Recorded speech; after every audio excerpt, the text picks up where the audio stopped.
The only President Roosevelt. Thanks for joining the Junk Connoisseurs. You're here with Jordan, Alan, and Alex.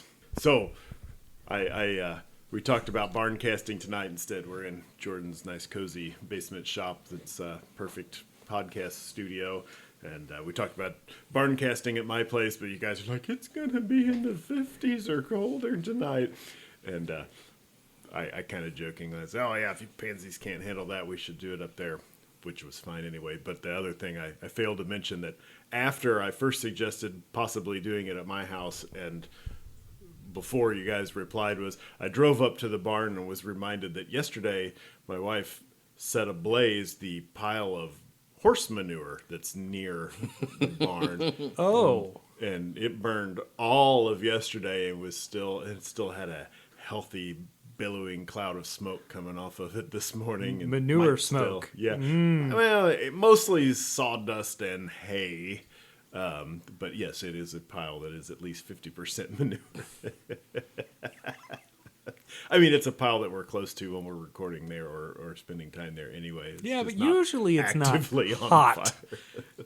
The Boone County manure fire. Don't put it out with your shoe. Actually, you say normally it's not hot. No, it's not normally on fire hot, but in the wintertime, that sucker, it melts and steams pretty much all year round. Yeah, busy composting its way through life. So, if anybody needs a little compost for your garden or yard at the old Mean Tree Manure and Rust Generation Facility, we can hook you up. Yeah. It's conveniently located for almost none of our listeners. It's not conveniently located for anybody, really. Just Alex. It's not. Yeah, it's a great spot, and it's not very convenient. Well, hey, thanks for listening. Be sure to let us know what's going on in your world, what you want to hear more about, what you didn't like. No, not that part. What you did like, and send us an email at junkconisr@gmail.com, or find us on Facebook and send us a message like one listener did this last week. Well, many listeners did, let's be honest, but one really caught our attention. One really separated itself as wheat from the chaff. That's right. Yeah, so much chaff. Mm-hmm. Darren, thank you. He's from here in Missouri. Thanks for sending us sharing a Facebook Marketplace listing with us for something that I never even realized existed. I also know that Darren didn't really realize it existed until he stumbled across this ad. I don't know about Alan. I think Jordan did know. Alan's nodding. He did know. A Toyota V12 engine. Yep. Mm-hmm. Blew me away, and that sounds pretty cool. They put it in one car, and so I still don't know anything about it except that they put it in one car because Alan said so. I know that we mentioned that might be worthy of a little pre-topic banter tonight. Yeah, I did some digging, so we've got some numbers. And I also recalled when I first learned about said V12, I was a car nerd in the late 90s, early 2000s, just getting into the genre. So what was real popular at the time? The JDM scene, yo. So drifting and whatnot. I remember seeing in maybe a DVD that I had purchased from somewhere because that was a thing that you did in 2003 or whenever. Wait, you don't do it now? I do. Just random like automotive content. Okay. I bought a YouTube show. Yes, yeah. On a DVD. I don't even know where it came from. I just remember holding the disc in my hand. Uh-huh. And they were doing an overview, I think, I believe it was the company Top Secret, which is a tuning company in Japan. And they had put this V12 and a hotted up version into a Supra, and into a 90s Mark IV Supra. And I think they had to extend the nose a couple inches. And like it looked cool, but it didn't look like a Supra anymore. The front end was way different. But that was when I first learned about it. So it's been over 20 years since I heard about this weird mythical beast. Yeah. So what was the V12? Was this like on the same architecture as the Toyota V8s that you're very familiar with, Jordan? And all of us probably know a No. little bit So it's more in line with like the way that the Germans and I don't know if Jag did like their Jaguar's V12 is so old that is it a chicken or the egg situation when it comes to straight six architecture versus V12? So this is more in line with I think the way that BMW built their V12 in the 80s, 89, 88, somewhere in there whenever they came out with it. They took some of the design language from their straight six engine and then just sort of smashed two of them together. conjoined at the crank. Right. So this is similar but not the same as another engine we did not get in the United States, the 1JZ. So that's the 2JZ's little brother. It's a 2.5 liter straight six. Frequently with a turbocharger. I don't know if it ever came without one or two. But it was the predecessor to the 2JZ that came in Supras a few years later. So this is similar. It's a twin cam V12, 60 degree V angle, whatever the right term is for that. And so it's 5 liters. So that's another indicator that it was basically very similar. I don't know. I couldn't find any information if there were like parts carryover from one to the other. But the V12 was developed exclusively for the Toyota Century, which is the kind of car that presidents and mob bosses get driven around in. Got it. It's a state in Yakuza. Yeah. That's who. You don't buy one to drive it. The passenger seat has a pass through for your feet. Oh, and then you can control the passenger seat from the rear cabin you to can push slide it all the way seats out of the way. in the front from the back seat. If you're like, I would Yeah. like more legroom. Yeah. Peon. Well- Nope. They never built a dirigible. This is as close as Toyota ever yeah. came. It's a limousine. Yeah, it is arguably a competitor to like Maybachs and Bentleys and Rolls Royce. It is a grade above most of what we would call luxury vehicles. Really nice Lincolns. Yeah. Yeah. Nicer even than an executive car, it sounds like. Yeah, so it's branded as an executive car, but I would say that this is probably classed above like an S class because this is a limousine. Exclusively executive. Right. Yeah, nobody's making an AMG-ish version of these.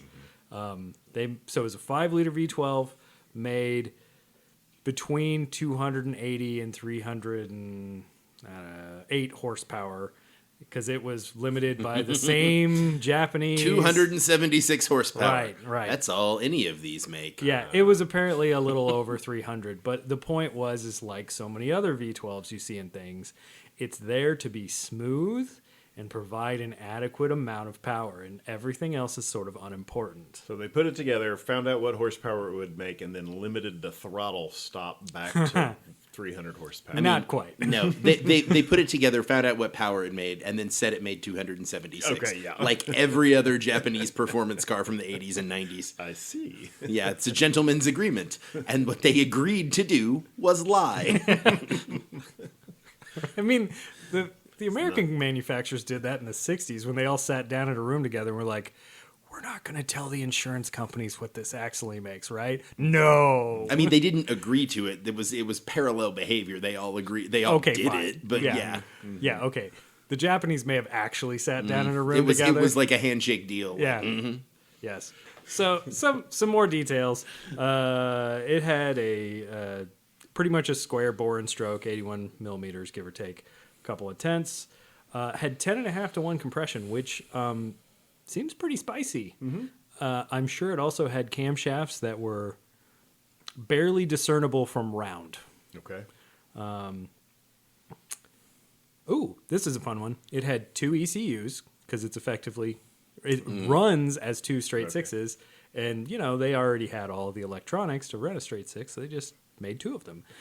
But the real fun part is that it also has 2 fuel pumps, and it has 2 complete separate sets of items to make it run, so ignition and everything, So if one has a fault, the other one can still propel the vehicle to the location it needs to get to.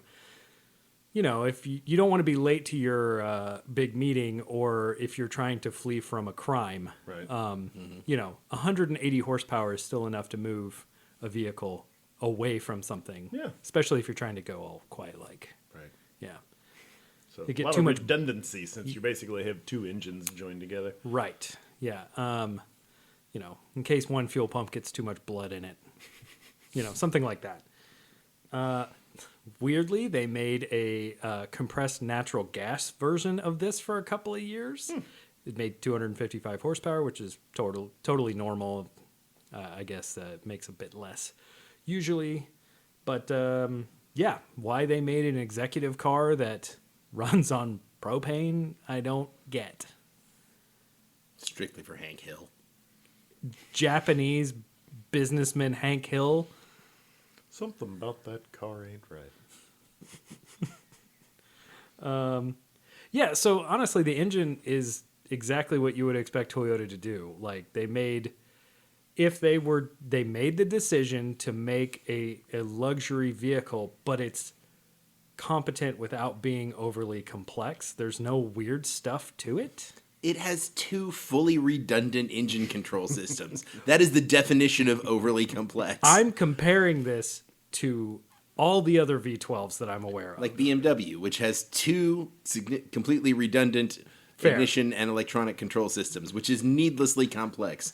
And Jaguar, which looks like somebody just No. like, I don't know. That's- Looks like they just like dumped random engine parts into it and jumped on it until it was flat enough to close the hood. So you're basically making Jordan's point, which is the No, same. I'm not. V12s are useless unless you're looking at ultimate performance. They're cool, Okay. but they don't make any sense. Okay, well, okay. I'm not saying whether they make sense or not, but as far as when Darren shared this with me, I said, I didn't know that existed. He said, me either. And I said, you know, if it weren't a Toyota, it would scare the hell out of me. But since it is, I'm thinking that might not be a terrible idea to own. Well, the car. I don't want a loose engine that's been floating around in somebody's shipping container. Only because you have 12 of those within it, like we could see them from here. I understand. Engines? I mean, there's definitely 3 within sight of me. Okay. I was exaggerating with the 12, but you've just okay. There's a 4th one over there. I can't see it because there's a wall in the way. Yeah. So that's Yeah. why you don't want another V12, but I want more engines. I don't have to any put into V12s. stuff. I've got a Or- V8, 2 That's straight why you don't 6s want with another engine. superchargers, SHO's V6. Anyway, no, I think they're cool. I think as far as V12s go, it's designed the way Toyota would design something. Like, it's not unnecessarily overly complicated like the Germans would do it. It appears to work consistently I'll for give you that. hundreds of thousands of miles, which is something Jaguar has never been able to say. But what does the Century use now? I think they went back to a V8, didn't Oh they? my gosh, they did. Yeah. Because it works just as well. Well, it It's costs just, less.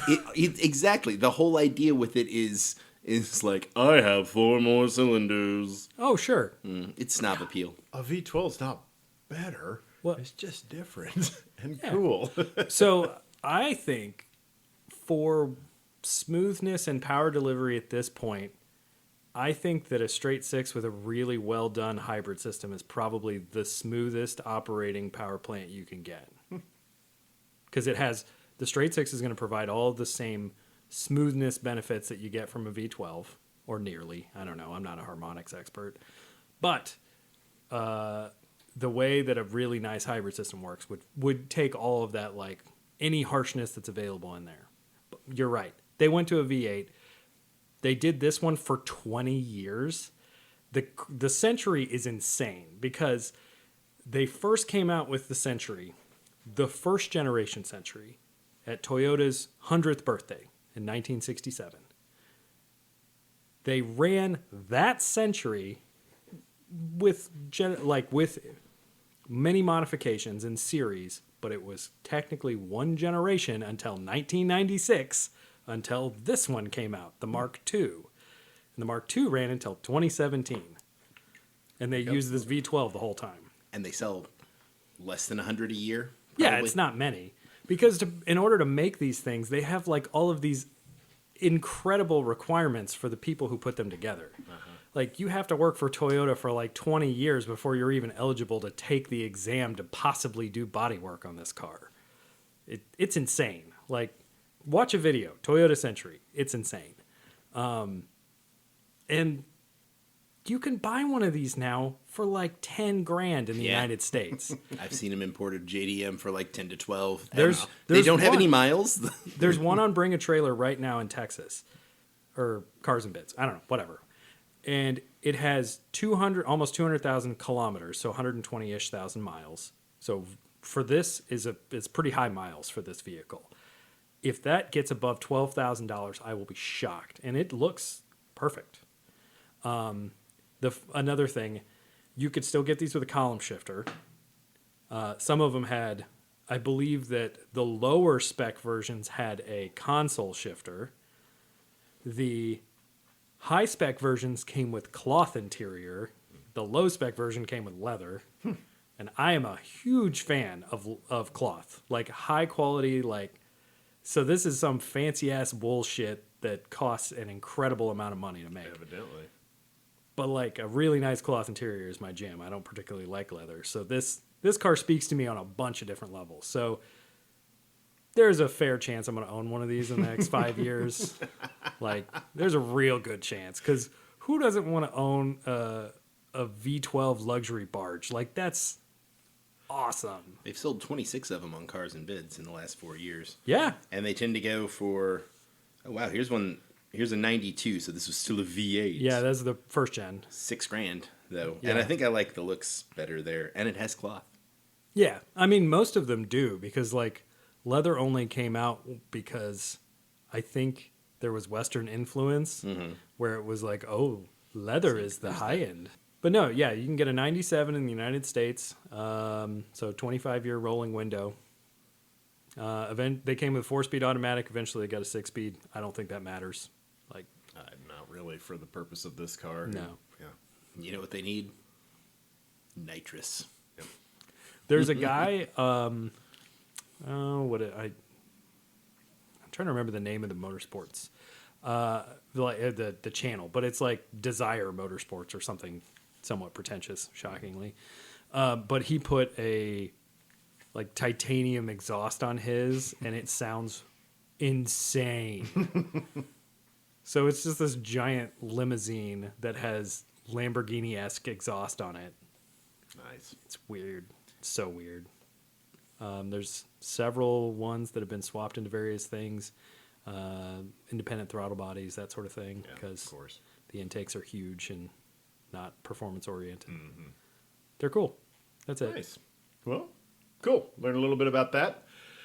Now to turn to a completely different topic, our subject of conversation tonight. We're not talking about a Japanese Luxo barge? Not this time. Probably. Let's Oh, Lexus LS400. No? Okay. No, that's one that you'll probably bring up sometime. Maybe not. Yeah. Yeah. I mean, And one of Alan us will will. give you a hard time about it. Yeah. I wouldn't mind that. Those are cool. They are cool. No, this is not an LS400. It does knock off all 3 points of my personal short list of automotive interest and greatness, or you could say it does a big smoky burnout which cloud would envelop the whole triangle. Would said smoky burnout be keeping in character with the car? A little bit. Okay. No, yeah, I mean it would be. Because, I mean, just because it can do a big smoky burnout, sometimes you look at it and you'd be like, Well- a Toyota Century could do a big smoky burnout. But you would Right, be like, right. I think I have to commit seppuku now. In that context, yeah, it's in keeping with All right. the character of the car. Well, so yeah, the way that you said that made me think, okay, so it's rear drive manual, has a V8 as an option, but Wrong. The V8 was not an option. It was mandatory. mandatory. Okay. Only 8, not Sorry. 6, not 10, not 12. I had to jump in there. I knew you Nope, were making that's another fine. point, but It was not available without a V8 engine. Okay. Yeah. Was it available with an automatic? It was available with an automatic, but who cares? Well, I'm just thinking like in character could be a like a 1-ton dump truck or something. I don't think Alex would do us like that. No, probably not. You know, it's fun. A sidebar here. You say that, and then we're all thinking Alex wouldn't do that. Went to a cruise night a couple weeks back, and one of my favorite things that I saw there was like an F-350 dually flatbed, you know, originally cabin chassis, the narrower width, and me and the friend who I was there with, also a listener, was like, that's pretty cool. I like that. So, no, it's not a big dump truck. Yeah. No F600s? No? Not this time. All right. One of the other things that comes up oddly fairly frequently, there's got to be something to this. This vehicle was available for a 3-year run. Is it named after a fish, a bird, or neither? Neither, Okay. but I will say that it was not built in Detroit. But it was sold by a Detroit type company? It was an American auto manufacturer. I think I know what it is. Or the American motor manufacturer. Kenosha, Wisconsin. Yes. How many seats did this have? How many seats do you want to guess it had? Because if it has 2, you took my next one, you jerk.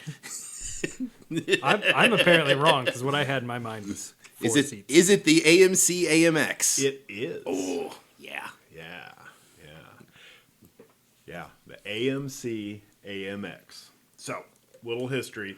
By the early 60s, AMC, the American Motors Corporation, had become known for building economy cars, mostly. They were real good, but the Rambler, probably some others.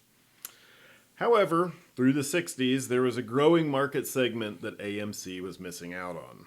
With the advent of muscle cars and pony cars in the mid-60s, younger buyers were attracted to the powerful offerings from the big 3, like Mustang, Camaro, GTO, and I suppose Mopar might have had something also.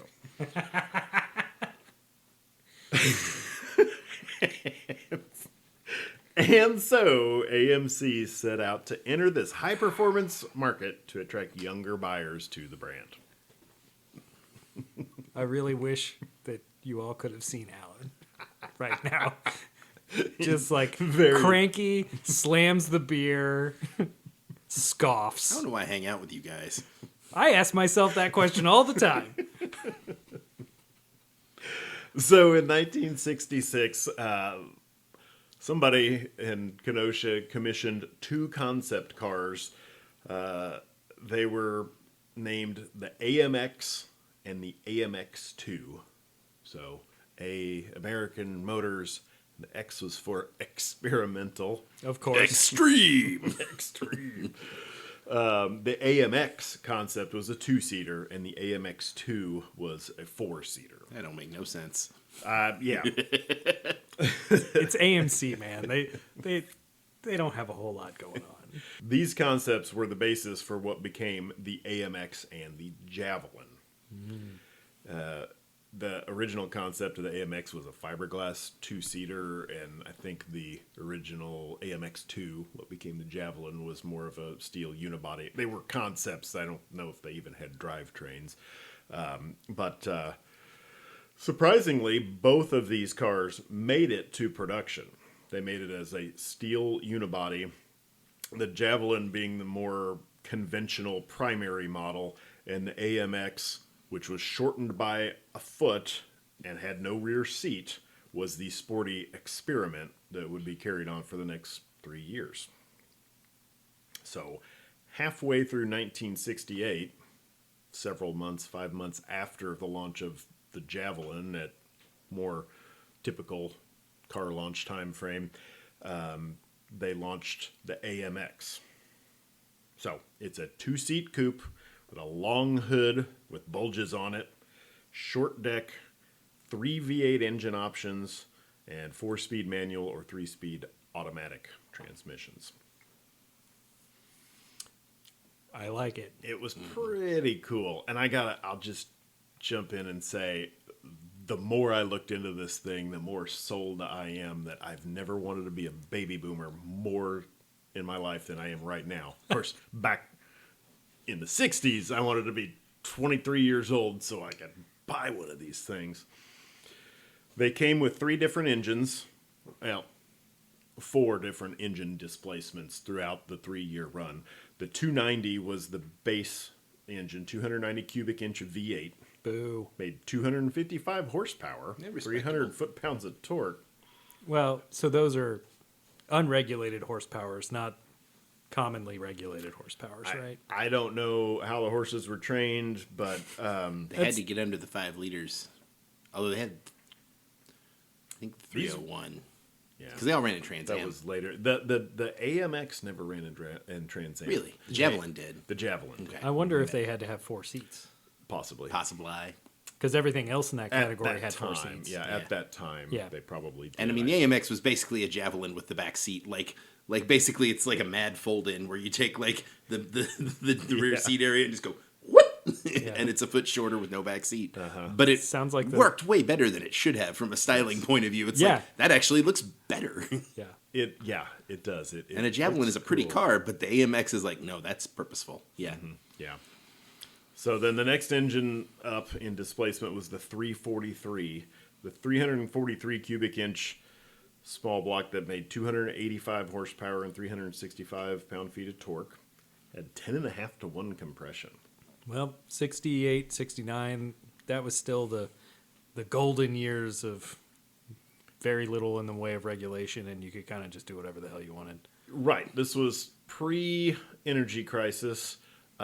Everybody always, the thing that people always say whenever you talk about this time frame is, oh, they had good gas back then. I guess you could get away with running higher compression. Why could you run 10.5 to 1 in the mid-level engine on this thing? Yeah. And, as we'll get to, 12.5 to 1 on the 390 that was, well, Do what?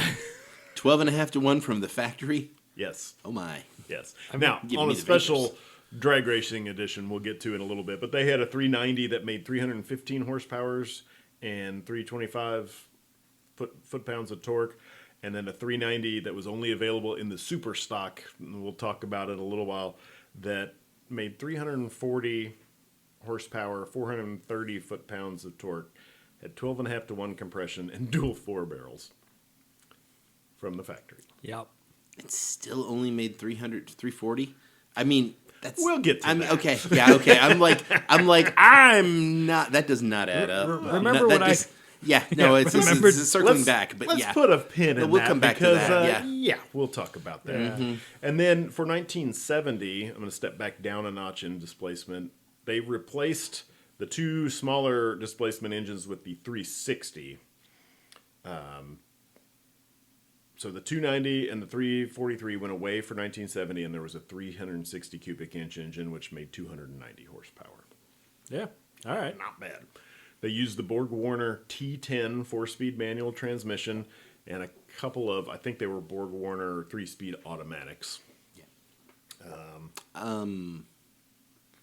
Yeah, I think they were still Borg. AMC started buying the Torque Flight from Chrysler in like the early 70s, but I think the AMC still had a Borg Warner. That's Yeah. what the Wikipedia page says. Yeah, and I couldn't yeah. find anything that said anything different than that. I looked at, boy, there's some fun videos out there and several pages. Jay Leno's got one. Steve Magnante's got a good video showing one that's kind of a resto mod. And there's a few good resources out there to kind of peruse through these things and kind of fall in love with them. Ask me how I know. Performance numbers for a 1968 390 equipped car, so that's the big engine, 0 to 60 time of 6.6 and a quarter mile of 14.8 at 95 miles per hour. So knock a second off for modern tires, both of those, and that's respectable. Yeah, not bad. And so, yeah, these were, again, this was kind of the golden age of factory hot rods. I think they missed they got in late. Sure. AMC got in late to the muscle/pony car world, but man, what they brought really came to the table with a lot. Now, one thing, and you guys probably noticed this too, when we prep for these and we look into our research, so to speak, you see a lot of facts get repeated exactly the same from one source to the other because they're all operating from the same 4 articles that came out during the period that these were made or whatever. Well, one thing that comes up a lot that I'm a little incredulous of is that this was supposed to be a competitor to the Corvette. Well, I think that's a leap of logic. This was the only other American-made 2-seat car at the time besides the Corvette. It was similar in wheelbase dimension to the Corvette, but it was no Corvette. It had leaf spring, rear end, and it was no so Corvette. Did the Corvette. True, it was an independent rear suspension in the know. Corvette, but yes, I fully agree that is a weak argument against a Corvette is to claim that it still uses leaf springs. Yeah, it does, but not in the same way that you think. Yeah, the AMC uses a conventional carriage style leaf spring set. Well, actually, no. This is probably the Corvette's probably more conventional carriage style than the typical dual leaf spring setup. Oh, left to right. Yeah. I don't know. Tonight's episode of Junk Connoisseurs is brought to you by a special message from our newest sponsor. Do you suffer from sleep apnea? Are you a broke dreamer with more tools than finished projects? Will you be damned before you'll give that fat cat medical device company thousands of dollars for some fancy nightstand air pump? Well, DIYCPAP.com has got your solution. From the same people who gave you the idea you could build your own fuel injection computer or solar panel comes the ability to build a mostly functional CPAP machine from commonly available household parts and an off-the-shelf Harbor Freight Predator 212 cubic centimeter gas engine. For just 6 easy payments of $19.95, we'll send you our easy-to-understand blueprints, a roll of HVAC flashing tape, 4.5 feet of our proprietary CPA PVC pipe, which is totally not the same as PVC pipe, we promise. You'll need to source a standard concert accordion, a box of 6-inch lag screws, 2 gallons of food-safe epoxy, and a preferably unopened 1990 Stretch Armstrong toy. With just a few hours of fiddling, you'll have your very own gas-powered CPAP machine that has almost never caused anyone's lungs to burst. Visit our website at DIYCPAP.com today and get started. Apnea? App not anymore. DIY CPAP. When they launched this thing, then there were a lot of special edition cars that get talked about a lot. Some are actually special editions, some are just dealer upfit cars and that kind of stuff. But one of the first first subset of AMXs that gets talked about a lot was the Craig Breedlove prepped cars. These weren't a special edition. They might have been a special edition later, but the ones I'm going to talk about here are before this car even went to market. They sent him 2 of these cars, and this guy was a land speed record holder and kind of a racing guy. And they sent him a couple of these cars, and he spent some time prepping them and making it. Basically, when I read what was done to these, it was basically like a Trans Am Series preparation, a GT class, GT1 preparation with roll cages and stiffer suspension. They bored out the engines and put different camshafts in them, different intake manifolds and carburetors. They kind of played with aerodynamics a little bit on them. They made kind of a class special car, I don't know what you would call it, and then went out and used them to show off. Not unlike a manufacturer would do at the time in NASCAR. Oh, look, it's our car running around. What wins on Sunday sells on Monday kind of thing. But they went out and set a whole bunch of different records unspecified with this thing, except one of them, they took it to Bonneville and did 189 miles per hour. So that is fast for 1969. I mean, it's fast now. It's fast now, but for 1969, that is for and something that is not just a silhouette car. That's actually production based. It's impressive. Well, it's from an aerodynamic standpoint, this is probably better backwards. Like, it's more teardrop shaped if it was going in Funny reverse. story. He was Driving backwards. Oh, yeah? Yeah. Well, the point being, though, is that I don't think that many manufacturers did Actual any aerodynamic wind tunnel studies. aerodynamic studies By at this point? 1968, they were. Oh yeah. Because that was when you were getting into the aero wars. That was the Well, yeah. the Cyclone spoiler and the Torino Talladega, Yeah. and then the Charger 500 and the wing cars, and But I that- guess GM just gave up. I don't know.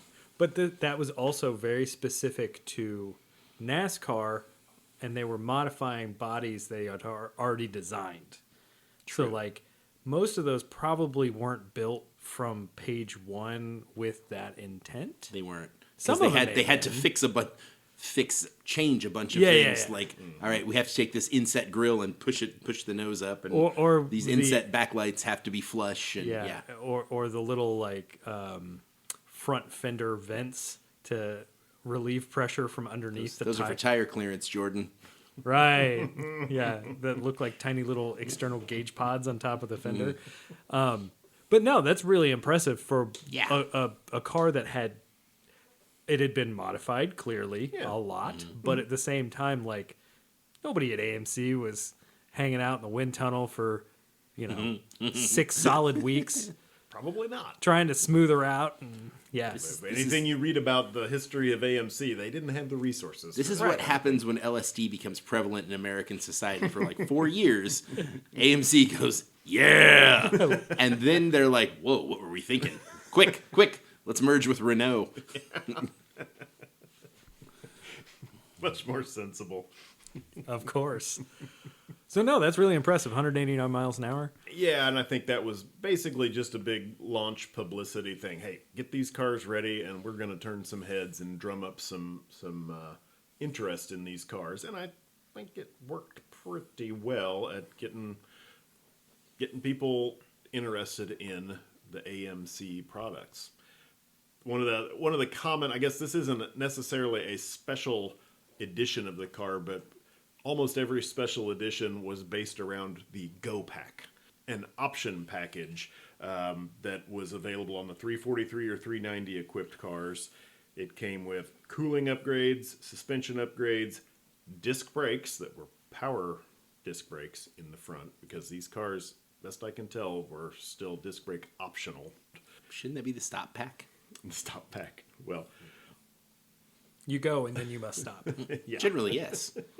They also came with a twin grip differential, which I learned that's AMC's nomenclature for a limited slip differential. Kind of cool. Hadn't really realized that before. So, like I said, that was an option package for performance. That would have been, I don't know, what would you call it? The Pontiac Firebird, and then the Pontiac Trans Am was, a step up. Yeah. in The appearance. Super Duty Yeah. Track pack. GT. Yeah. Yeah. What GT. did Ford call their limited slip? Was it Posi? That was Chevrolet. Positraction was Chevy, and then the rest of GM. Sure grip. That was Mopar. Track lock. Track. There you go. You're right. Yeah, Yep. we got there eventually. Yeah. I was I'm thinking like, of I it. knew they had a nomenclature, and yeah, they stuck with that all the way up through at least the 5-liter Mustangs in the 80s and 90s. Oh yeah, definitely Yeah. through the 90s. I don't know about the aughts, but Yeah. I don't know. Another actual special model designation was Super Stock, and this was built for drag racing. These cars had dual carburetors, the 12.5 to 1 compression or 12.3 to 1 compression ratio, 390, aftermarket headers. Apparently, Hearst got their hands on these cars. They came with racing slicks and a bunch of option delete. No heater, no warranty. That was an option that was deleted. No, not an optional delete when you get this pack, I'm sure. They weighed about 3,050 pounds, best I can tell, and they ran low 11s. And they claim this thing made 340 horsepower. And yeah, and the fastest Right. recorded time was 10.7 seconds in the quarter mile. AMC rated it at 340 horsepower. Bullshit. NHRA said, no, we think it's something more like 430 based on the weight Right. and the ETs and stuff like that. And we don't really know where to class this thing. Now, I don't know much about the classes of drag racing, how the NHRA works, but it bounced around to several before they finally found a place for it. Like, yeah, that seems about right, because they don't know what to do with it, just based on its size and horsepower and all that stuff. And So they stuck it in Top Fuel, and it was horrifically uncompetitive. It was really mean, man. I don't understand what the scrutineers were doing. There's SS, B, and C, and D, and it jumped around, and I Yeah. think settled out in, I don't know, B Showroom or stock. something. Yeah, showroom. Yeah, that's what that stands Spec for. Miata. I don't know what they're running. Yeah. What's a Miata? Don't worry, it'll be really popular in 30 years. Shifter cart. That was kind of funny. They're like, well, we think it's 340 horsepower. And the racing organization is like, no, come on, guys. You're full of it. This thing's making way more power than that.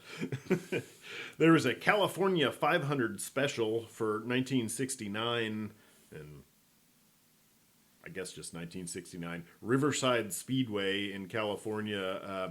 They used the AMX as pace cars, and so they sold replicas that were Go-Pack 390 cars with automatic transmissions and side pipes, among other options. And those were only available to certain, there was a dealer group in Southern California who had access to those. Not really a special edition, but a prototype. So the AMXR for Ramble seat, or Not where I thought you were going with the R. yeah, no, the AMXR. So when the AMX was first a concept back in the 66 or so, it had a rumble seat, which for those who don't know, which is most people, a rumble seat from way back in the teens and 20s and 30s was the trunk lid, rather than opening like a conventional trunk lid. And you think about cars of that age, they were at like they were curved, but kind of at a 45-degree angle. Instead of opening like a regular trunk lid to put stuff in, they would be hinged at the bottom and open up, and attached to the back of the trunk lid was a seat back. And in the trunk floor was a seat bottom, and you would sit in it. It was a rumble seat. I think the rumble seat was usually, like, I think they still had a trunk lid that opened normally, and the rumble seat was a trunk within a trunk that hinged backward, I think. Don't think so, based on having seen a few of them, because if you had one that opened normally, you would be staring into the bottom of a trunk. But then within the trunk lid was a separate panel that opened backwards from the trunk lid. Okay. And then that was your seat back. So you just had a big accordion. More or less. Okay. Yeah. Accordion music was popular in the 20s. Anyway, the concept back in 66 had a rumble seat that they called a ramble seat because of their Rambler heritage. Oh. One guy was like, let's build that in a production car as kind of an upfitter deal. And they did a design, and they found an upfitter who would build it, and they built it, and everybody saw that, oh, Ralph, Mr. Nader, come take a look. And AMC was like, hell no, we're not going to sell you these cars so you can do that. There's liability exposure, safety concerns, a lot of that kind of stuff. So that was a failed attempt at a special model of this, I'll put Yeah, it that way. that one should have failed. I'm glad that failed. Because all I can see is some idiot with the Go-Pack and the 390 and all that stuff with the ramble seat. They put their kids in the back and then roll the car, and then the kids just in two pieces. Mm-hmm. A smear on the ground. Also at the time, this is more of a dealer prep package, the Von Piranha cars. Apparently a Colorado dealer, Thoroughbred I think maybe it was, prepped some cars for drag racing and road racing. Did some of the same stuff other people did, but they did it their own way. They put also a couple of air scoops in different areas for cooling brakes and people. Wait.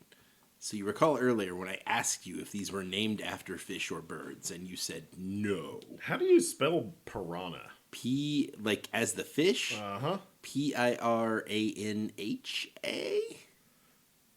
I was thinking it was Pirhana. Maybe that's or it. NNA, I thought, but these are spelled Pirhana. So I don't know if that was a name or a fish or what, but a dealer option. Is this like doesn't- von Piranha, like a German count? Like Count John von Piranha? Because I want that for my last name. I I dub thee, sir. Von Piranha. I'm just picturing some Meyer. like Von Dutch kind of, I don't know, Being weird skeletonized while crossing a river. Well, no, I, just like They ate our pinstriper. it's like very stylized, Right. kind of obnoxious sometimes. Everybody knows carnivorous fish love flying eyeballs. I mean, as long as they land in the water, probably Yeah. squishy. well, that was, I don't know where that name came from, but it was a dealer who prepped them for road racing and drag racing. So you could go buy the car from them, and it was ready to go to the track, basically. Okay. Ready to go to both tracks? Like they would prep it for both? Or? I didn't get too far down to see. I don't know if that information's available. It probably is somewhere, but I didn't have time to go down or desire to go down that one. Yeah, it came with lines on the inside of the fender well. You're like, okay, you need to turn your camber adjustment here for drag racing, and then you turn it here for road racing. Well, this was also back in a time, and I had heard this story before, but Hertz rental cars Oh yeah, bought these cars for their Rent-A-Racer program. Such a terrible idea. Have you guys heard of this? oh Yeah. yeah. My father told me about this years ago. He was like, yeah, they'd go buy Mustangs, and apparently They they'd bought a buy bunch of AMXs. GT350 Shelbys. Uh-huh. And yeah. Can you imagine Hertz doing that today? Like, I, sir, would like to rent your fastest Mustang. What are you going to do with this? Race it? Okay, here's the keys. Sign the waiver. In 1988, Thrifty bought a bunch of Shelby prepped Shadows that you could only rent. But yeah, it was the same thing. It was like sign the waiver, and it specifically says not to be used for speed contest. You know, it's like, all right, yeah, So Hertz bought a bunch of these cars. wild. That is pretty wild. To be a baby boomer in that time. Like I said earlier, this is the I want to be a baby boomer edition of Yeah. It's almost worth all the lead Connoisseurs. paint and asbestos exposure. Well, not to mention the Why? lead that was in the air from Yeah. the fuel. Oh, dude, they think that like the leading theory now on why crime went down so much in the 1990s is because basically our generation, not Alex's generation, but our generation didn't have all this lead in the air Yep. during our formative years, so we have much better impulse control and we're not smashing windows and stealing shit. Yeah, I've heard that too. Yeah. Yeah, not being exposed to lead all day, every day when Right. you're outside, it's helpful. Aerosolized lead. It's such a great idea. So, was it involved in racing, you might be asking? No, I don't think we were. I think Okay. we've But talked you can about tell it us a anyway. lot. Moving along. Stay fresh, cheese bag. Oh, wait. No, we've Oh, you're spent like joking. 20 minutes talking about how it's been used in racing. Like, just continue that conversation. So, apparently in, I guess, I forget which year. I didn't write it on my notes. 68 and 9, I think. One of those years, it got second in B production in SCCA club racing. So this is road racing at an amateur level. Behind, it was second place to a Corvette. So what I was saying earlier, maybe not so. It was it did very well. It was never eligible. It said, I read somewhere, for the Trans Am series. Yeah, I bet it was the seating thing. Yeah, Or like a minimum wheelbase or something. I'm guessing so. Yeah, Yeah. it could have been. Because the either of Corvette those. never ran in Trans Am. It, presumably it was either seating or wheelbase, I would Yeah. guess. But Well, Chevy Trans ran Am the Camaro. rules. What Trans Am is changed a lot through the years, Right. but in its time, I'm guessing the seating, and you mentioned Yeah. the wheelbase, and that's a Yeah. foot shorter wheelbase is very possibly what Right. killed this thing. And man, it would have been cool in that. I mean, the Javelin was cool. Mark So- Donahue. Javelin did really well. Yeah. Donahue So- drove it, right? Yeah. Yeah. Sidebar, since we're talking about racing. So was this unequal length A-arms up front and stick axle on the back, I assume? Something along that lines? I didn't get a good description of what the front suspension of this was. There was It's some change in 1970 that said something about dual wishbone suspension. I don't know what it was before that. So before that, it was short long arms. In 70, they got really high one day and decided they were going to do a drop buggy axle from like a T-bucket with radius rods going back to like on the outside, right where the side pipes mount. Yeah, that's why they didn't race it in 70. Yeah.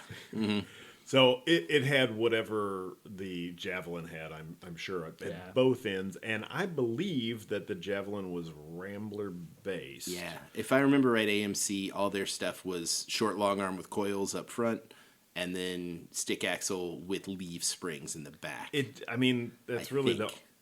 That's what makes the most sense. So if we were guessing, that's a good guess. Yeah. Educated guess. Most things from that era have really similar design layout. The specific geometry is what makes them good or not. Right. I can't.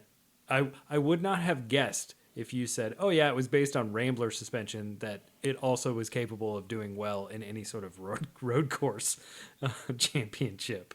You know, with the dual A-arm suspension, as long as they're not set up like some manufacturers did, where they gain positive camber instead of gaining negative camber, which would be losing camber. They're not that bad. And there's most of the time in these scenarios, people find ways to work around that. Yeah. A lot of times that's just put really stiff springs and don't let the suspension move and put great tires on them, which aren't really a thing in 1968, 9, or 70. Yeah. But back to racing. They were obviously, we've talked about drag racing. They were very popular for drag race cars because, I mean, look at them. They were relatively light. You could get a big block. Like, how many of those super stock cars did they build? Did you?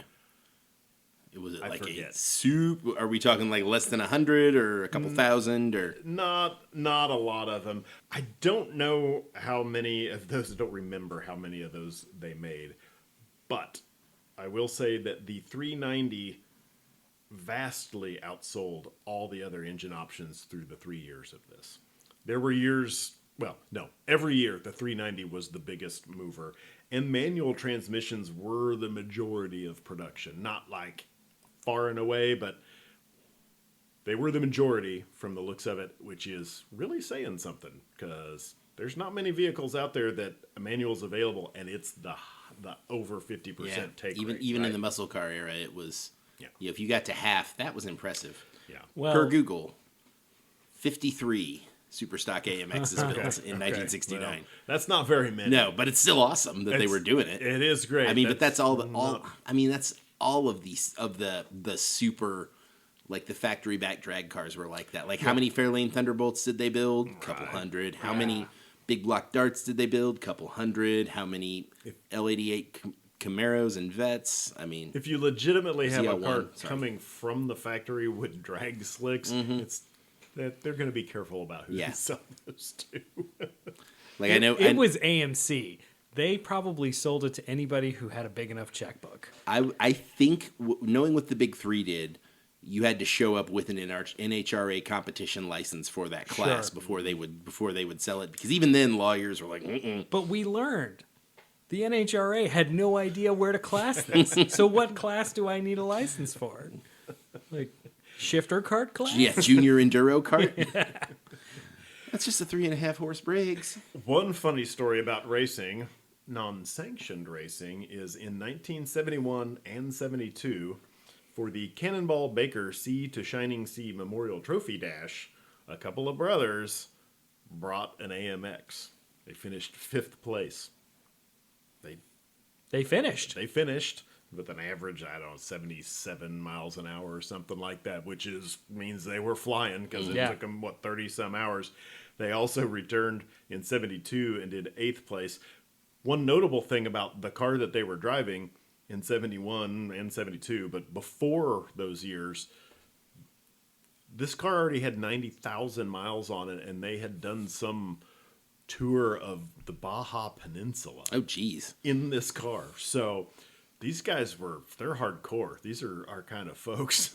I don't think we're their kind of folks. though. Okay. Yeah. Yeah. Good point. Good We- point. Like we aspire to that level We're of podcasting in a basement in the middle of Missouri. We're Right. not- I need to go buy an AMX and grow some more chest hair. Two out of three of us complained about how cold it was going to be. It's gonna be cold. Let's go podcast in the basement. So we can agree these guys are our hero. Yes. Yes, heroes. Yeah. I have mixed feelings about Cannonball Run stuff because it's really dangerous. Oh, yeah. But at the same time, the concept is just it really speaks to my inner 12-year-old. Bad decisions make for great stories. Yes. Yes, that's Yeah. And I have a large appreciation for the movie Gumball Rally. yes. Not Cannonball Run or Cannonball Run 2. I like them. I like them all, but yeah, Gumball Rally. Hey, Cannonball Run's not terrible. first rule of Italian driving: what is behind us is not important. So that's most of the substance of this. I have a few other little facts and topics that didn't really fit in good in other places. These were only available with floor shifters. There was no column shifter in the AMX. That's cool. That's not very common. I couldn't get a 3 on the tree. Nope. Weak. They only had them with 4 speeds. Yeah. Only What four if I speed. needed to haul 5 people and me? You buy a You buy, javelin you buy a I was javelin. gonna say, I or guess a station wagon. I couldn't get it with a bench to haul 3 people. I guess not. Yeah. No, Well, okay, bucket so seats, that I think. that comes back around to the point of manual transmissions being the primary selling Yeah. option. Mm-hmm. It's a 2-seater.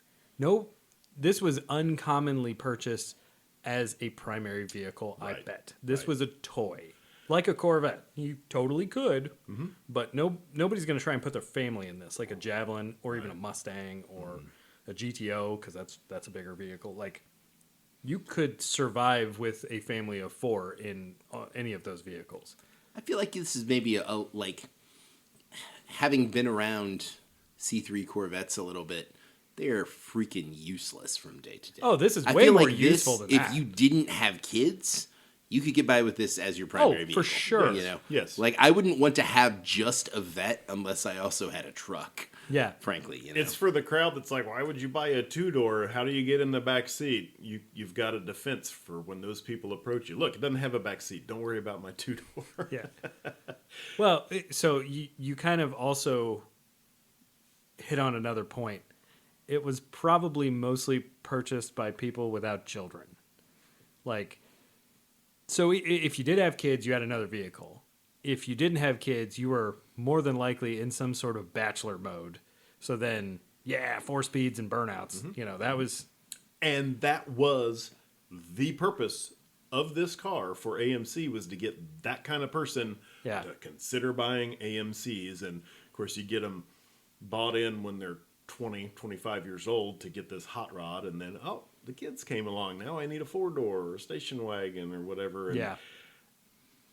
this 3-year experiment, best I can tell, didn't die from, I mean, it died, or they quit making it before the energy crisis happened. It wasn't shut down because of fuel economy issues and that kind of stuff. I think they just said, hey, it's run its course. It accomplished what it needed to. We're selling more Javelins. It never really sold a lot, but I'm sure it was intended. There was some quote I saw in there. It was intended for a very specific and unique niche, and that was young people. We want to get young people buying our brand. And so it was kind of interesting. I think it was an experiment that went fine for them and probably accomplished what it needed to. Are we just going to ignore the Malaise era AMXs? So, yeah, we Yeah, are. good, That's, good. yeah. Yes, we should. The AMX line as a standalone model stopped at the 1970 model year was the last year. Right.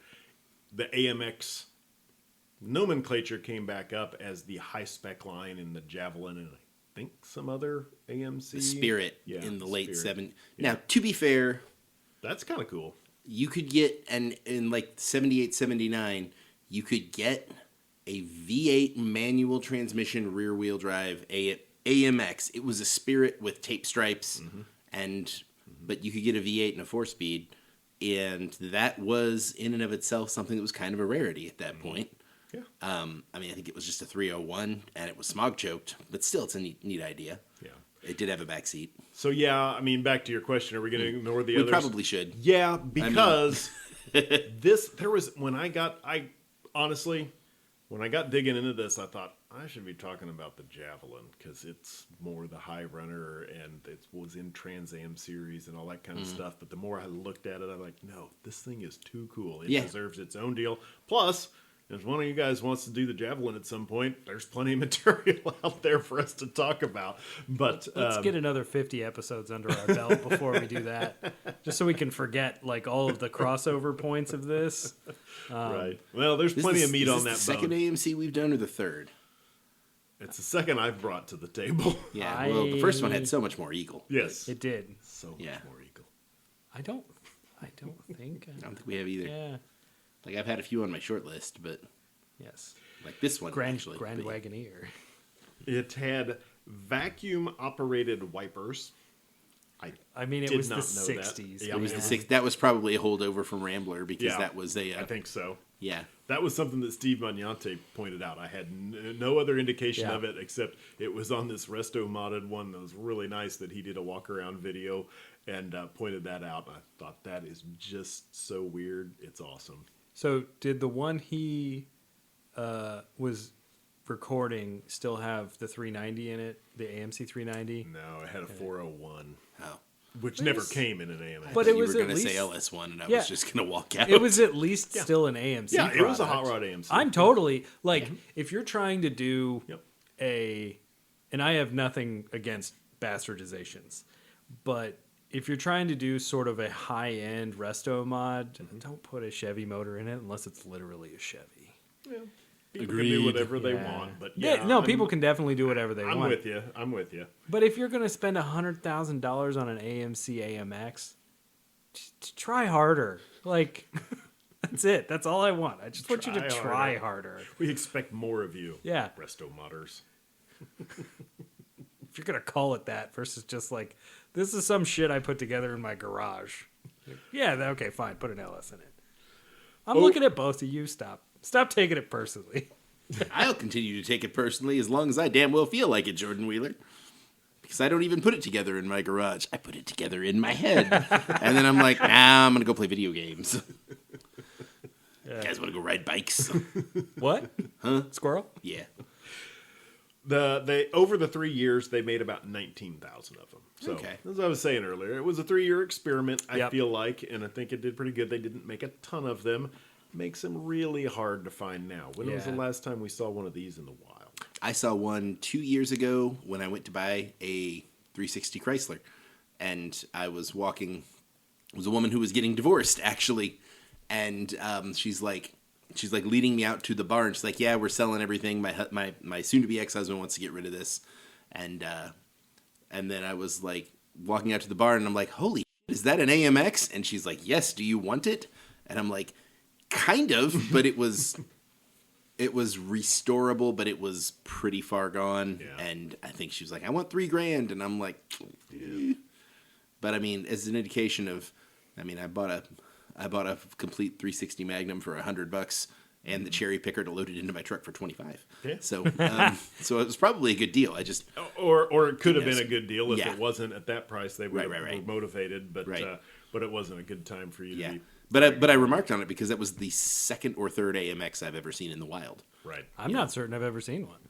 That I mean, they look a lot like a Javelin, so that's part of it. So if you don't like get side on to it and be like, where's the rest of that Javelin? Yeah. Right. You don't necessarily notice. And they never made a lot of them, so there's really not Right. many of Yeah. them out there now. And they're 19,000 over 3 years, that's a pretty good run for AMC.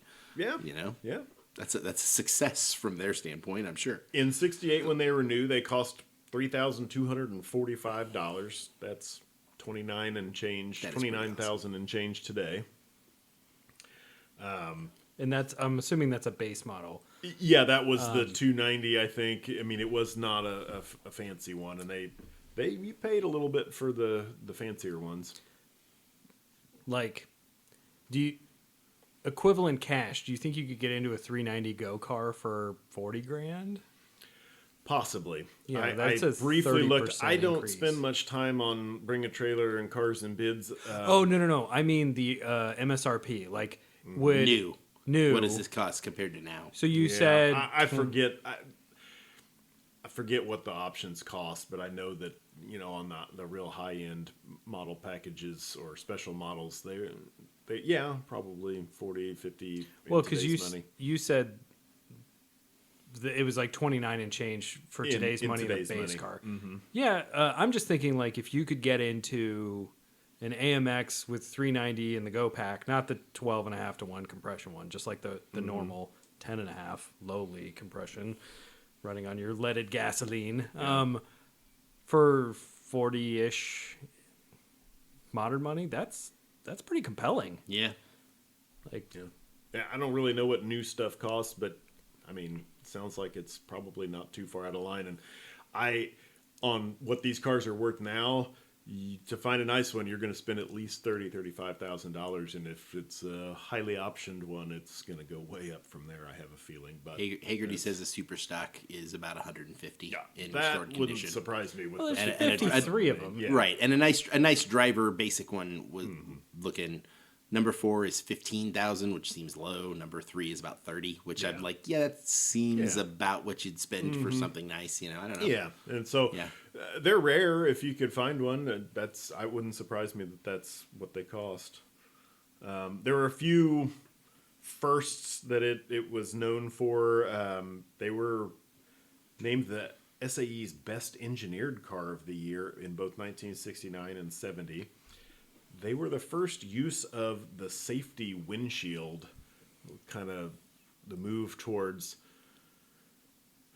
thinner safety glass in the windshield that would crumble into little bitty pieces instead, and took less force to brake. So when your head went through it, it wasn't giving you a concussion. Oh. We'd It would actually absorb some of the shock. Yeah. We would leave that for the car that you ran into or the tree or whatever. But that was safely launches you through the windshield and into something that's not our problem. Yes. If you're lucky. Good job, AMC's lawyers. But hey, cow paddock. They were on the leading edge of something in that. I guess it was the first use Leading of edge. One thing. first use. The second thing that we won't appreciate as much. The first use of an injection molded plastic dashboard. Ooh. I mean, that was probably a safety thing at the time. Hot under the also. collar. Well, I don't love that, but at the same time, that's cool that that's something that they pioneered because it did eventually show up in everything. Yeah, I mean, now we pine for old metal dashboards. Oh, that yeah. look cool and don't deteriorate. Yeah, in they're the still sun. there. Yeah, exactly. But Back in my day, you hit your head on the dash and it was good night, Irene. None of this injection molded plastic that you just dent and then like limp away. so the dashboard is probably a safety thing. I guess the A pillars had like a fiberglass covering over it. Now it would just be injection molded plastic also, but I guess they had a fiberglass padded A pillar for safety. The carpet was asbestos for fireproofness. Of course. Probably. Well, and all of the paint had lead in it, so Yeah, it so sticks better that way, especially when it goes into my lungs. Tastes great too. One thing that kept coming up that didn't trip my trigger all that much, they had 3 different paint codes available in 1969 and 1970 that were the Big Bad paint codes. Big Bad Orange, Big Bad Blue, and Big Bad Green. They were loud colors, as was the style at the time, with some manufacturer, I can't remember. You're throwing shade unnecessarily. I love this as a continuing joke. Like, he's clearly admitting to knowing that Mopar products have crazy colors, but just like, I don't know what it's all about. Plymouth? How do you pronounce Chrysler? I saw this blur go by and it was green. All I know is Looked it like was a lime purple. green hole in reality. I tripped over it on my way to It Go sounded look at a Fiero. it sounded great, but I don't know what's going on. So they had these big bad colors that were loud and had color matched bumpers, evidently. Just one little trivia point. Color match bumper sounds bad. Yeah, not a fan. Good job, AMC, if you started that trend. Well, it's fine when the bumpers aren't made of metal, like. Right, if it's a fiberglass bumper, that's fine. But if it's or plastic, urethane, like, yeah. yeah. But if it could be chrome, Yeah. I mean, Or black. Like, no, don't make your used to be chrome bumper lime green. That seems like it's a mistake. what if I make my used to be chrome bumper lime green on a car that's not lime green? So you've got an orange car and the No, front one. that would clash. I've got like a white car with a lime green bumper. Only if you get an Oldsmobile Aurora. So we could call it Aurora Borealis. At this time of year, at this time of day, localized entirely within your kitchen. All right, there's our Simpsons. Not deep cut, but definitely That's- insider memes. That has really taken on a life of its own. The whole for a 30-second throwaway gag from 1994, steamed hams is everywhere. There's your assignment for tonight, folks. Go watch episode 23 stories about Springfield. Okay, Season 4, 15. of I The think- Simpsons. Wow. That's just a little clue in to what it's like to be around Alan. All right, so we've talked about it. What do you guys think? Would you want to own or buy or live with one of these? What's the verdict? Would you own one? Yes, no, yes. I don't want to buy one because the one I want to buy is too expensive. Right. However, they're awesome, and I would totally like to just do, burnouts at every stop sign. Yeah. See, I want to reverse AMX. I want to add a third seat to a Javelin. So you, But you wanna- chop the hood so it's really stubby. I mean, there you go. You just take like a front wheel drive drivetrain and put it underneath the front of the hood. I 3 want- feet out of the hood. I want a 390 with dual quads and 14-to-1 compression. They'll sell me one, or they would have. But you want it with 7 seats. And? You want a Javelin minivan. And what does Alan want on everything? Nitrous. Apparently. I mean, I wouldn't say no. No, I would. Yeah, these are awesome, and I would own one if, like, for the right. Again, if one wandered into my life, yeah. If they just want, they're not going to just wander around. Right. But I mean, you're the one who's happened upon one the most recently. I guess so. Yeah, Yeah. and it was a complete needed everything restoration. I mean, it was all there, but it needed everything. And yeah. I feel like owning a Javelin, and specifically like the second generation Javelin from like 71 to 74 is way more likely. Okay. But those are still really cool. Yeah, no, they are. Yeah. So you wouldn't mind having one. Not You at wouldn't- all. Nobody'd mind having one, but No. as usual, we're not ready to spend for it. Here's where I'm at, and I just kind of formulated this thought just came to me while I was sitting here. Yes, after preparing for this episode, I am firmly in the pro AMX camp. I didn't know that I needed further encouragement, but looking into this thing, they are cool. I'm not going to go looking for one and buy one. But if I were in the position, what? You finish. Yeah. Go ahead. If I were in the position where I was shopping for a 60s muscle car, a first generation or early second generation Camaro, an early Mustang, a Nova Chevy 2, one of these kind of deals, maybe something that another company made that wasn't AMC There or it is. GM. I was like, I'm waiting for. There it is. Yeah. Something purple or green. If I was in that situation and an AMX came along, I would be like, oh, I found one, and it would fill that hole. Yeah. It would check the boxes that muscle car / pony car would have, and I think really enjoy it. Way more likely, I'm going to find some clapped out rust bucket that isn't worth restoring, and kind of wish that I had the skills time to do that. But, if a solid driver/barn find project came along, I'm the kind of sucker that would potentially take that on and leave it in a barn for another 10 years while overthinking it. So, And that's what I was going to say, is that Alan and I will now be looking for these to send to you. of course, and I will come up with lots of excuses about why I won't buy them, but it will be harder to resist because they're pretty cool. Like, I Now, could get rid of a few projects and have one of these or something else of that era. I mean, Right. the 60s, style-wise, is my sweet spot. Again, I mean, a lot of people agree with you. it makes me want to be a baby boomer. But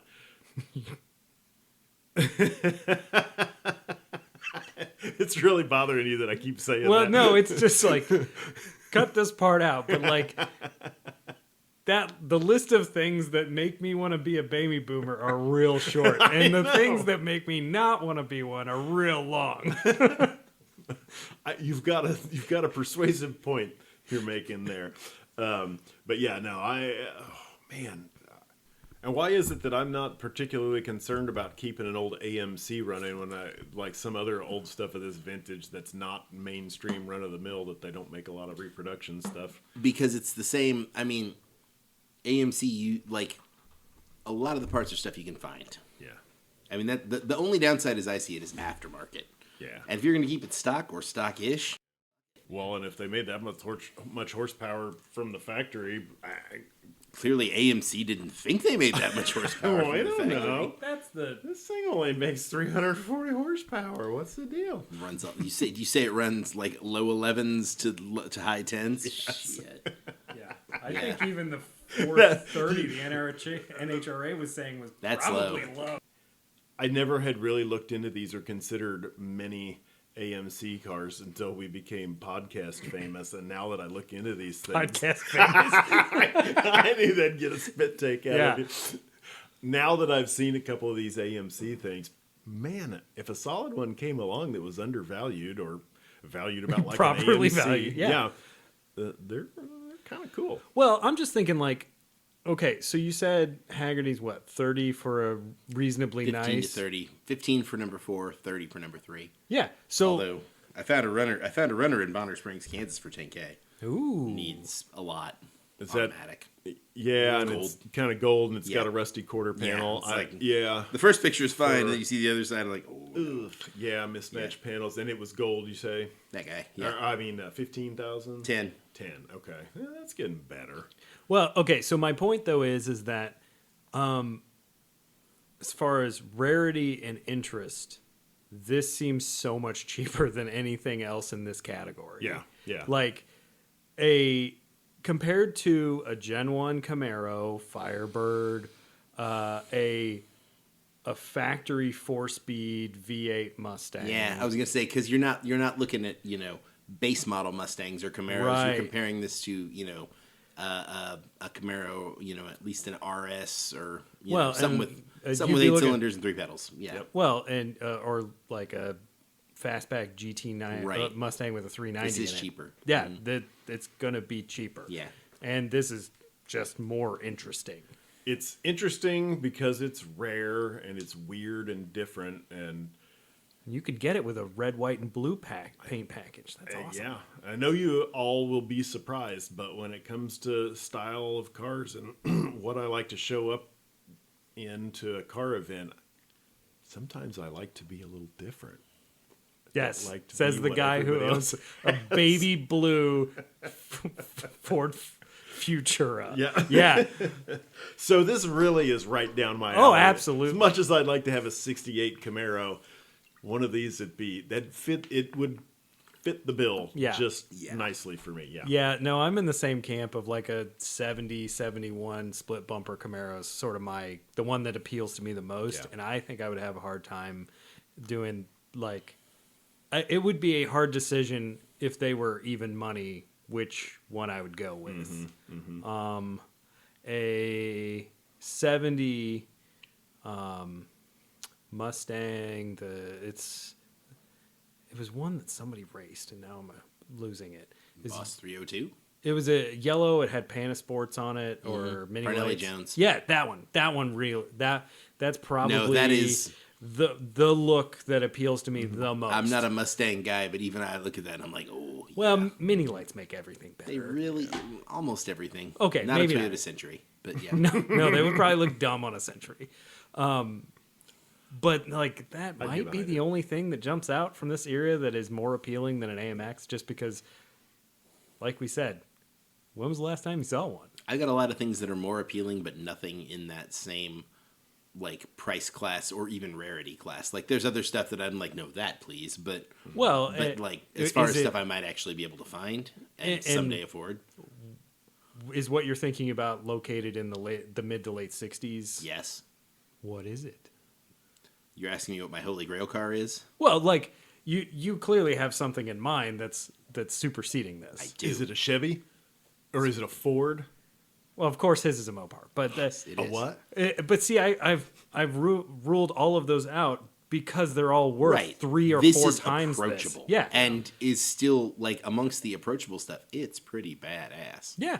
Like, don't get me wrong, a 4-speed big block Cuda or Hemi or whatever, those are awesome, but they are so incredibly expensive. Oh, I'm even more expensive than that. Like my holy grail is a wing car. And Oh, yeah, I will yeah. never even see one, much less be able to afford one. Fair. Yeah. Yeah. Okay. I don't want to pay the entry fee into the car show that would be at. I mean, you're I've, saying. I've They seen- they don't associate with the likes of me. Yeah. All right. Well, to further pile on this love fest for the AMX, I'm still basking in the rosy glow of having just really gone down the rabbit hole for the first time with these. So I admit that they're still fresh in my mind as, woo, these are cool. But I can't think of anything right now that would, all these cars that we talk about, I'm like, yeah, I should look into one of these. And then I think, no, there's something else that dethrones it that I would rather have, so I don't need to look for that. Not coming up with many approachable things that would do that to the AMX. Well, and as we have all talked about, approachable is a very important word when it comes to cars from the 60s. And part of it is I've never really considered them before because you forget they existed. Just like everything else from ANC. That's what it is. Yeah. They went away Well, and and like, that's- wait, there was this whole other car company that made Right. kind of cool stuff. Well, and if this vehicle had a bow tie or a blue oval or whatever random ass Mopar product, what is Plymouth? It's a Pentastar. But did Plymouth also use a Pentastar? Yes. Every okay. Chrysler product from 1961 to 1987 had it on the fender. Okay, well, I didn't realize they were all that. I thought it was just Chrysler stuff. No. All right, whatever. A Pentastar. Even a Pentastar. Possibly an inverted Pentastar. Particularly a Pentastar? Because they seem to be the most... I mean, Valuable Chrysler is overall. the AMC. Yeah, unfortunately. I mean, just from like the Mecum... to the detriment shit. of everything else. Yeah. Yeah, Like, yeah. It's like, quit buying them so I can buy them. But if there was a 2-seat shortened version of anything from one of the other 3 major manufacturers, it'd probably be worth twice what the AMX is worth. Yeah. Yeah. Like, if you had a specialty version of a Camaro, well, that's Yeah. just a Corvette.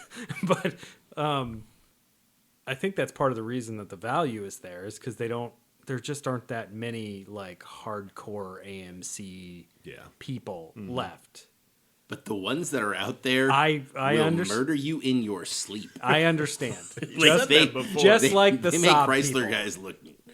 I mean, Yes. no, the Saab people will murder you for the fun of it. The AMC people will murder you. Like, we need to fact check the hell out of this podcast because if we've made any mistakes, we'll know when we wake up next to a dead horse. All right. Speaking of that, I don't think I should go into all the details on our episode, but go watch the Jay Leno's Garage episode that has a pink AMX. Yeah. Speaking of murderous Oh, AMX owners, I'll just leave it at that. okay. Now I definitely want to watch. All right, and so that you can go do that now, I'll sign off by saying, stay fresh, cheese bags.